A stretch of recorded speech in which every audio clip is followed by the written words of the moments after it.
World championship of legends 2025లో భాగంగా ఆదివారం భారత్-పాక్ జట్ల మధ్య జరగాల్సిన మ్యాచ్ రద్దయింది. టీమిండియా స్టార్ ఆటగాళ్లు శిఖర్ ధవన్, యువరాజ్ సింగ్, సురేష్ రైనా వంటి ఆటగాళ్లు పాక్తో మ్యాచ్ ఆడేందుకు తిరస్కరించడమే అందుకు కారణం. ఏప్రిల్లో పహల్గామ్ దాడి నేపథ్యంలో భారత ఆటగాళ్లు ఈ నిర్ణయం తీసుకున్నారు. దీంతో మ్యాచ్ రద్దు చేస్తున్నట్లు నిర్వాహకులు ప్రకటించారు. దీనిని భారత్ అభిమానులతో పాటు చాలా మంది ప్రశంసించగా పాకిస్తాన్ మాత్రం అక్కసు వెళ్లగక్కుతోంది. తాజాగా పాక్ మాజీ ఆటగాడు షాహిద్ అఫ్రిది ఈ అంశంపై విమర్శలు గుప్పించి తన స్థాయిని దిగజార్చుకున్నాడు. ఒక రోజు ముందు మ్యాచ్ నుంచి వైదొలిగినందుకు భారత ఆటగాళ్లపై అఫ్రిది తీవ్ర విమర్శలు చేశాడు. ముఖ్యంగా టీమిండియా మాజీ ఓపెనర్ శిఖర్ ధవన్ పై తీవ్ర స్థాయిలో అనుచిత వ్యాఖ్యలు చేశాడు. ధవన్ ను అఫ్రిది కుళ్ళిన గుడ్డుతో పోల్చడం ఇప్పుడు సంచలనంగా మారుతుంది.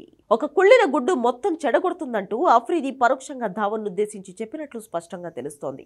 తాము క్రికెట్ ఆడడానికి ఇక్కడకు వచ్చామని, క్రికెట్ ను రాజకీయాలకు దూరంగా ఉంచాలని తాను ఎప్పుడు చెబుతూనే ఉన్నానంటూ అఫ్రిది సమర్థించుకున్నాడు. ఒక ఆటగాడు మంచి రాయబారిగా ఉండాలని, వారి దేశానికి ఇబ్బంది కలిగించే వ్యక్తిగా ఉండకూడదంటూ సూక్తులు మాట్లాడాడు. అయితే అఫ్రిదిపై భారత్ ఫ్యాన్స్ తీవ్ర స్థాయిలో ఫైర్ అవుతున్నారు. అఫ్రిది ఎప్పటికప్పుడు రంగులు మార్చే ఊసరవెలిగా అభివర్ణిస్తున్నారు. గతంలో అతను మాట్లాడిన మాటలను షేర్ చేస్తున్నారు. ఇదిలా ఉంటే గతంలోనే తాను పాకిస్తాన్తో మ్యాచ్ ఆడనే తన నిర్ణయాన్ని WCL నిర్వాహకులకు రాసిన మెయిల్ను ధవన్ సోషల్ మీడియాలో షేర్ చేశాడు. కాగా ఇండియా ఛాంపియన్స్ కు యువరాజ్ సింగ్ కెప్టెన్ గా ఉండగా ధవన్, హర్భజన్ సింగ్, యూసుఫ్ పఠాన్, ఇర్ఫాన్ పఠాన్, సురేష్ రైనా వంటి టాప్ క్రికెటర్లు జట్టులో ఉన్నారు.